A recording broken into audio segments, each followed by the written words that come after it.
حضرت عبداللہ بن عمر رضی اللہ تعالیٰ عنہ سے مروی ہے کہ رسول خدا صلی اللہ علیہ وآلہ وسلم نے فرمایا کہ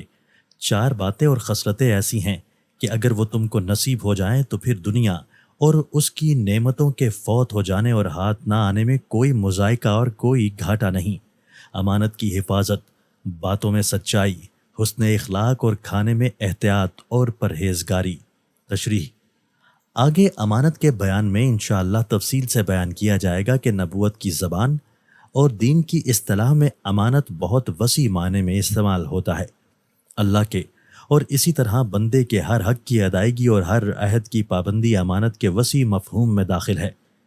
بس ظاہر ہے کہ جس شخص میں امانت کی صفت ہو، یعنی جس کا یہ حال ہو کہ وہ اللہ کے اور اس کے بندوں کے حقوق کی ادائیگی پوری دیانتداری کے ساتھ کرتا ہو، اور اسی کے ساتھ اس کی زبان صداقت اور سچائی کی پابند ہو، اور حسن اخلاق کی دولت بھی اس کو حاصل ہو، اور کھانے پینے کے معاملہ میں بھی وہ محتاط اور پرہیزگار ہو، یعنی صرف حلال کھاتا ہو اور اتنا ہی کھاتا ہو جتنا اس کو کھانا چاہیے، اور حرام اور مشتبہ سے پرہیز کرتا ہو۔ الغرض جس شخص کو یہ چار خصلتیں نصیب ہوں، ظاہر ہے کہ اس کو انسانیت کا کمال نصیب ہے، جو اس دنیا کی سب سے بڑی بلندی ہے، اور آخرت کی کبھی نہ ختم ہونے والی زندگی میں اس کو بے حساب اور بے شمار نعمتیں ملیں گی، جس میں سے ایک ایک کی قیمت اس دنیا سے اور اس کی ساری دولتوں اور نعمتوں سے زیادہ ہوگی۔ بس ایسا شخص اگر دنیا سے خالی ہاتھ رہے تو اسے کوئی غم اور کوئی افسوس نہ ہونا چاہیے، کیونکہ جو کچھ اسے ملا ہے، دنیا اور اس کی ساری دولتیں اور بہاریں اس کے سامنے